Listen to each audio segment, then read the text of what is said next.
We are directly accused of playing too well and winning too much. It is possible actually that the room is trying to kill the game completely and turn it into a casino. How did he become a CEO of PokerOK? Shocking poker news. If you belong to a poker stable, there's a chance your money could be seized by GGPoker. The long-standing friction between online poker platforms and poker stables has erupted into a full-blown confrontation. Ivan Bryksin, the CEO of PokerOK, a skin on the GGPoker network, has launched a massive attack against poker stables. In a bold move that could have shocking implications for poker industry, Bryksin has vowed to prohibit all stables and backers from online poker. In this video, we'll look at the events chronologically and the aftermath of the incident. For those unfamiliar, poker stables consist of players who receive financial backing from individuals, often accompanied by training programs aimed at enhancing their skills and employing cutting-edge techniques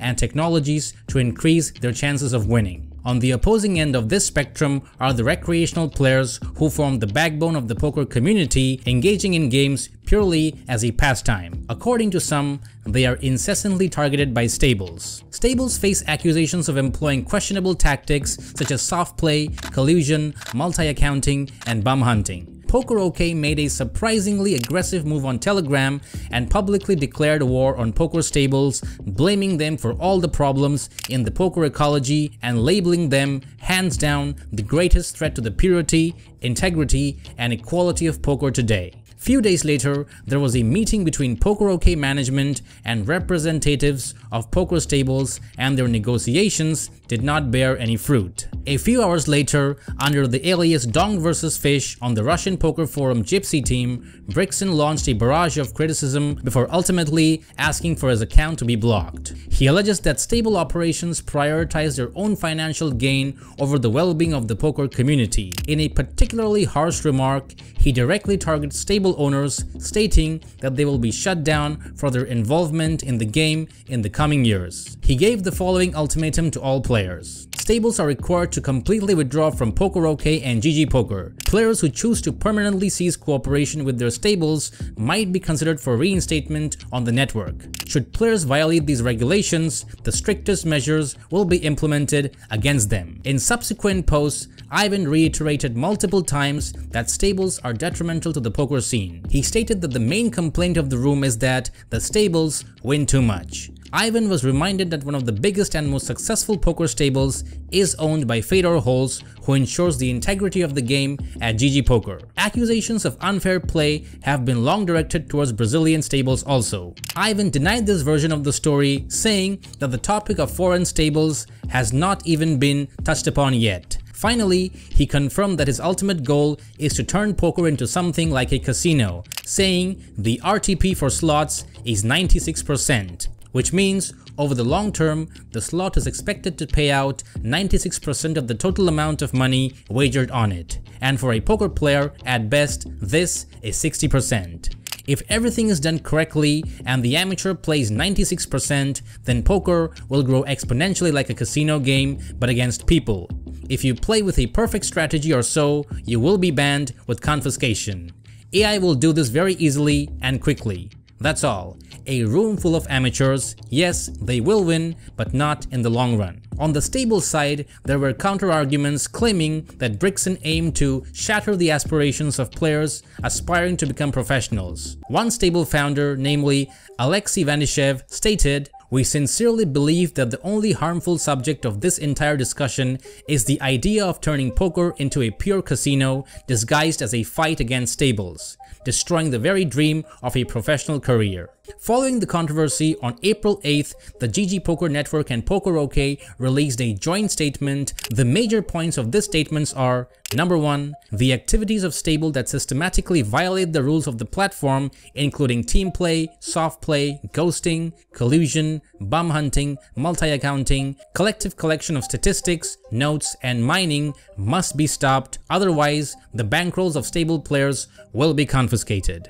Number 2. In the future, the only permitted method of backing will be through the player backing feature integrated within GGPoker user interface. Additionally, an update is underway to enable all players to view the backers of any players participating at the tables. Number 3. stables should not publicly advertise player backing. Backing should be a private arrangement and not a marketing tool to attract more players to stables. And lastly, number 4, any stable that violates these rules is prohibited from doing business on PokerOK and GGPoker network, as well as players associated with them who may be subjected to restrictions, blocking, or confiscation of funds. Before we continue with this video, make sure to leave a like and subscribe. It takes less than a second, costs you nothing, and keeps me motivated to make more videos. Earlier this year, Fader Holz was appointed as the Integrity Ambassador at GGPoker and unveiled his initiative to prohibit data mining and mass data analysis on the platform. The decision to ban stables seemed to align with this vision, considering that poker stables are among the primary users of mass data analysis. It is indisputable that some of the practices mentioned, such as ghosting and collusion, are conducted by stables. Banning stables could indeed address many of these issues, but it may also result in innocent players affiliated with ethical stables being penalized. Former Party Poker ambassador Patrick Leonard was one of the first to comment on the joint poker statement. In an earlier post, he talked about poker stables and funds, stating that poker stables are both important and very dangerous for the poker economy. According to Patrick, the pros of stables were, number 1, big sites relied on stables to provide traffic and build guarantees. Number 2, the stables also were perfect stress testers to analyze the product, play daily, and give critical feedback to help shape sites be where they are today. Number 3, stables are crucial for providing liquidity to professionals, and they do so with a lot of risk. He also mentioned the cons, which were, number 1, sharing hands on other players throughout the stable to be able to make better decisions in-game. Number 2, sharing hands on all of the population to find nodes that print, taking the pureness out of poker